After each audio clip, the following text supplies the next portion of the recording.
Nous allons passer à la notion d'inégalité et représentation. Donc l'inégalité, ça s'écrit sous différentes formes, donc avec généralement à gauche le chiffre qui est considéré comme plus petit que celui qui est à droite. Donc à droite seront les chiffres souvent les plus grands, donc là x est plus grand ou égal à 5. Donc nous avons pour une représentation ici indiquée, vous avez une première représentation. On voit que la zone qui est en rouge, c'est la zone qui comprend l'inégalité, donc elle est ici, donc je vous la hachure, et donc elle part de -2, qui est inclus, a priori, jusqu'à, puisqu'il est représenté en rouge, qui va jusqu'à donc plus infini, c'est-à-dire au-delà de 0 et plus loin, puisque la flèche n'est pas arrêtée. Donc l'inégalité sera la suivante, on aura donc x est supérieur, donc supérieur ou égal à -2, donc -2 inclus, puisqu'on a cette inégalité. Donc là, nous avons le chiffre 1 qui semble ne pas être inclus, donc attention, x est dans cette zone avec 1 qui n'est pas inclus, donc je vais le représenter comme cela. Donc on aura x qui est plus petit, donc qui sera à gauche.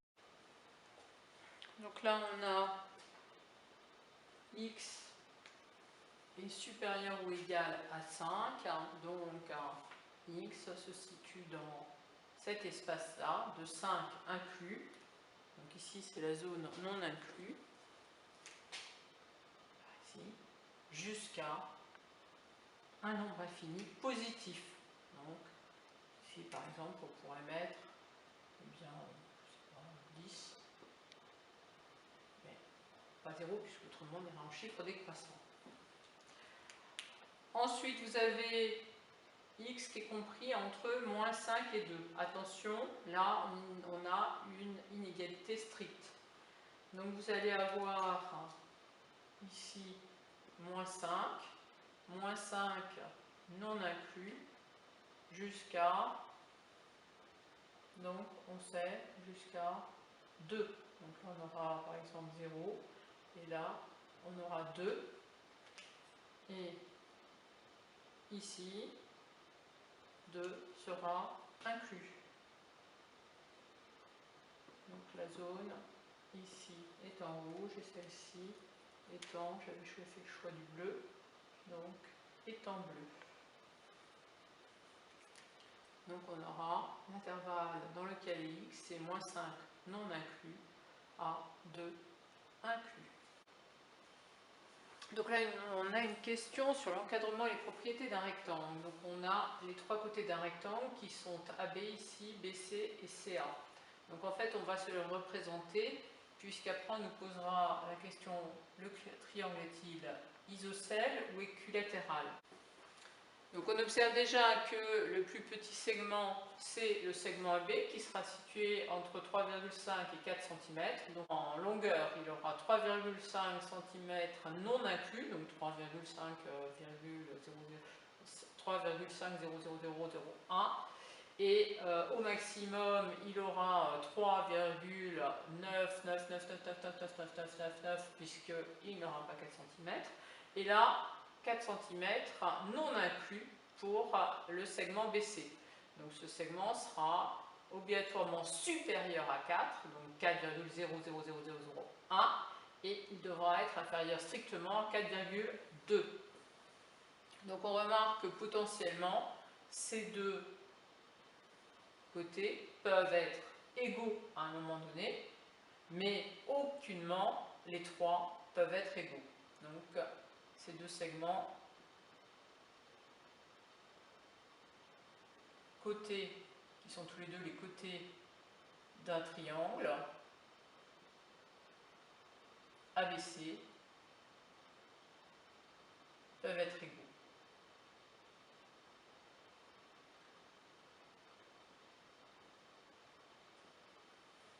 Et on a ici le segment AB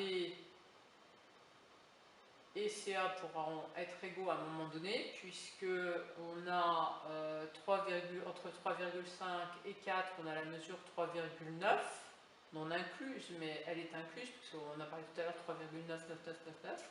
Donc là, on a dépassé le 3,90000. Donc là, on aurait aussi AB et AC, ces deux segments.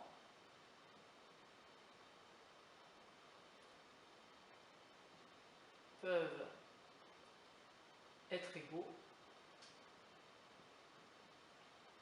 mais on a le problème que le segment AB et BC sont totalement dans l'incapacité à un moment donné d'être égaux. Donc on aura la possibilité d'avoir un triangle isocèle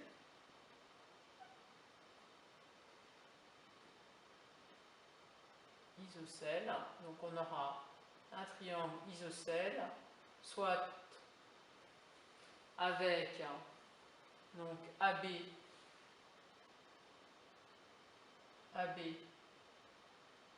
égale CA, ou avec BC égale CA. Le triangle peut-il être équilatéral? Non, puisque ça laisse entendre qu'il faudrait trois côtés égaux. Poursuivons par un exercice sur la hausse des prix. Jean achète 4 stylos. Le prix d'un stylo est compris entre 0,85 et 0,95 euros. Donc on demande la valeur dépensée par Jean, son intervalle. Donc on va supposer que le stylo a une valeur qui est comprise ou égale à 0,85, puisque c'est compris entre, il n'est pas marqué que c'est non inclusif. Donc on va le supposer comme étant inclusif, et on le précisera, inclus. Donc 0,85, et comme il en a acheté 4, eh bien on fait 0,85 fois 4. Et de l'autre côté, eh bien il a 0,95 euros potentiel pour le prix du stylo, multiplié par les 4 stylos. Donc la valeur dépensée par Jean est comprise entre, petit calcul, on est en train d'améliorer notre capacité à faire une multiplication sans les poser. Donc 4 fois 5, 20, 0, je retiens 2, 8 fois 4, 32, 32 plus, qu'est-ce qu'il nous restait tout à l'heure, 2 en retenue, donc 8 fois 4, 32, plus 2, 34. 34 et virgule 0, et comme on a deux chiffres après la virgule, deux chiffres après la virgule, donc 3,40 ou 3,4. Ensuite, de l'autre côté, on a 4 fois 5, la même chose, 20, 9 fois 4, donc c'est 40, on enlève 4, 40 moins 4, ça fait 36. Donc 4 fois 5, 20, 9 fois 4, 36, 36, mais il ne faut pas oublier que là on avait une retenue de 2, 36, donc ça fait 38.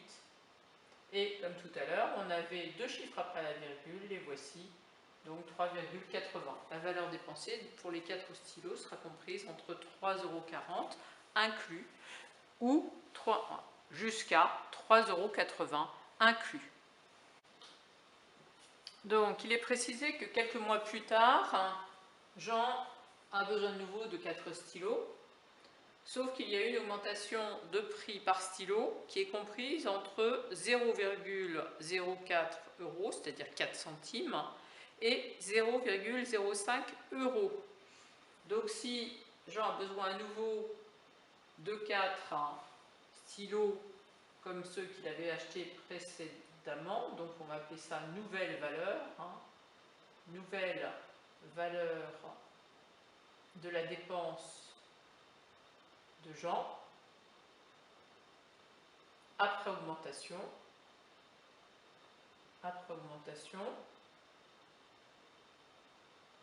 donc elle sera comprise comme précédemment entre les valeurs précédentes, hein, les 3,40 €, là il y a eu une augmentation, donc 3,40 €, ça il devra les payer, il le sait déjà, ou peut-être devra-t-il dépenser jusqu'à 3,80 €. Mais on a dit qu'on a rajouté une dépense de 4 centimes, soit 0,04 € pour les 4 stylos. Donc ça, c'est la dépense la plus faible. Donc on sait qu'au plus faible, il aura dépensé donc 0,04 € fois 4. Et au plus élevé, il aura dépensé donc 3,80 € plus 4 fois 0,05 centimes.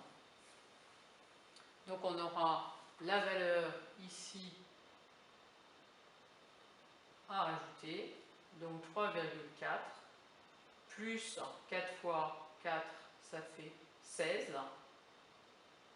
Et comme il y a deux chiffres après la virgule, on met 0,16. Ça, c'est la valeur. Et de l'autre côté, on a 3,80. Je remets que c'est la même chose que ce qui est écrit au-dessus. Hein. Vous l'écririez dans son entier. 3,80 plus 4 fois 5, ça fait 20. Or, on l'écrirait, donc 4 fois 5, on le poserait, on poserait 0, puis ensuite 4 fois 0, 0, donc plus de 2. Après, on pose le 0, et il y a deux chiffres après la virgule, ce qui ferait 20. Donc, on va l'écrire pour finir, la nouvelle valeur. La nouvelle valeur de la dépense de Jean, c'est 3,4 plus 0,16, c'est-à-dire 3,56 € au plus bas et au plus fort, donc 3,80 plus 0,20, ce qui nous fait donc 4 €. La croissance d'un arbre. Donc un arbuste à 2 mètres de hauteur, quand on envisage de le replanter, il pousse de 20 à 40 cm par an. H, la hauteur maximum dans 5 ans. Donc en fait, ce qu'on vous demande, c'est il sera de ce côté-là à sa hauteur maximum, c'est-à-dire là, on sera obligatoirement inférieur strictement, hein, on sera un petit peu moins grand que ce qui sera indiqué là. Donc chaque année, c'est 40 cm, donc on fera 40 cm fois combien d'années? Eh bien 5, plus la hauteur d'origine, qu'il ne faut pas oublier, qui est de 2 mètres. Si on la convertit en centimètres, on va la laisser comme ça, c'est 2 mètres. On fera la conversion après. Donc on a des centimètres et des mètres, attention. Donc la hauteur, elle sera strictement inférieure à 40 cm x 5, ça nous donne quoi? Ça nous donne 5 fois 0, 0, 5 fois 4, 20, ça nous donne 200 cm, pardon, 200 cm plus 2 mètres. Donc 200 cm plus 2 mètres, ça nous donne quoi? 1 cm, d'accord, c'est centimètres, et là on est à 200 cm. Donc on arrive en fait à 2 mètres plus 2 mètres. Donc là la hauteur sera strictement inférieure, attention, à 4 mètres. Quand atteindra-t-il 10 mètres de hauteur? Eh bien, on va considérer que h c'est la hauteur que l'on souhaite atteindre, donc c'est h2. h2 égale 10 mètres, et c'est égal à donc 40 cm au plus, donc fois x, donc ça on ne sait pas la valeur, plus la hauteur de départ qui était de 2 mètres, que l'on va laisser ici. Donc on sait en conséquence que là il va falloir tout convertir. Donc 10 est égal à 40, 40 on transforme en centimètres, ça nous fait 0,40 4 fois x plus 2. Et donc on aura ici 0,4 pardon, fois x. Donc on a plus 2. Qu'est-ce qu'on disait? On peut faire à chaque fois plus 2. Donc plus 2, moins 2.